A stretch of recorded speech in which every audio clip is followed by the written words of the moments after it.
اعوذ باللہ من الشیطان الرجیم بسم اللہ الرحمن الرحیم الحمد للہ الذی انزل علی عبدہ الکتاب ولم یجعل لہ عوجا قیما لینذر بأسا شدیدا من لدنہ ویبشر المؤمنین الذین یعملون الصالحات ان لہم اجرا حسنا ماکثین فیہ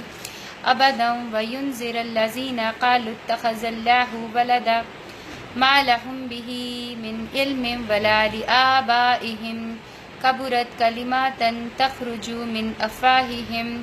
أن يقولون إلا كذبا فلعلك باخع نفسك على آثارهم إن لم يؤمنوا بهذا الحديث أسفا إنا جعلنا ما على الأرض زينة لها لنبلوهم أيهم أحسن عملا وإنا لجاعلون ما عليها سعيدا جرزا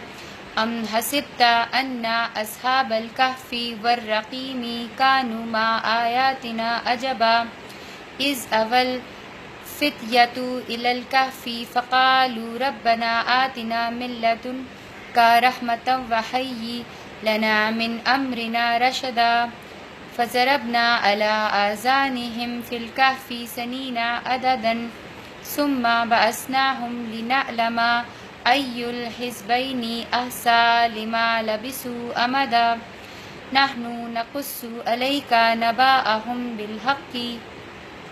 إنهم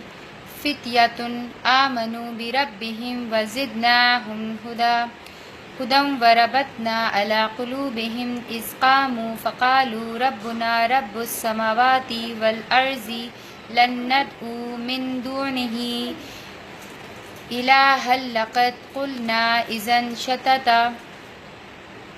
هؤلاء قوم اتخذوا من دونه آلهة لولا يأتون عليهم بسلطان بين فمن أظلم ممن افترى على الله كذبا وإذ اعتزلتموهم وما يعبدون إلا الله فأووا إلى الكهف ينشر لكم ربكم من رحمته ويحيي لكم من أمركم مرفقا وترى الشمس إذا طلعت تزاور عن كهفهم ذات اليمين وإذا غربت تقرضهم ذات الشمال وهم في فجوة منه ذلك من آيات الله من يهد الله فهو الْمُهْتَدِي